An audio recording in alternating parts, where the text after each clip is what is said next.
న్యూయార్క్లో మందాని విజయం వెనకాల ముస్లిం సమాజం అంతా పనిచేసింది. రాడికల్ ఇస్లామిక్ కాన్సెప్ట్ని తీసుకొచ్చి మరి విజయం సాధించాం. మాగా మేక్ అమెరికా గ్రేట్ అగైన్ నినాదాన్ని దెబ్బ కొట్టి అక్కడ విజయం సాధించగలిగాం. ఇది ముస్లిం బ్రదర్హుడ్ సాధించినటువంటి విజయం. ఇది ప్రపంచవ్యాప్తంగా విస్తరిస్తాం అంటూ స్వయంగా ముస్లిం బ్రదర్హుడ్ లీడర్ చెప్తున్నటువంటి మాట.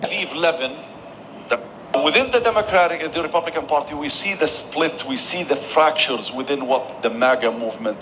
You see the likes of Tucker Carlson, you see the likes of Candace Owens, you see the likes of Megyn Kelly, you see the likes of Steve Bannon. He's the one who coined MAGA.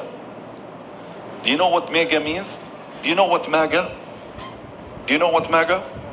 MAGA, make America great again, right? MAGA, make Israel great again.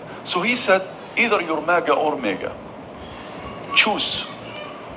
So he accuses people like Ben Shapiro and Mark Levin, who he calls Mark Tel Aviv Levin. That's what he calls him. These cracks are happening. So now, for those who continue to question, is our work paying off? I'm telling you, it is. Is it where we want it to be? No, it's not. నిశ్శబ్దంగా మనం సాధించిన విప్లవం ఒక విజయానికి కారణమైంది అన్నది ఓపెన్గా చెప్తున్నారు.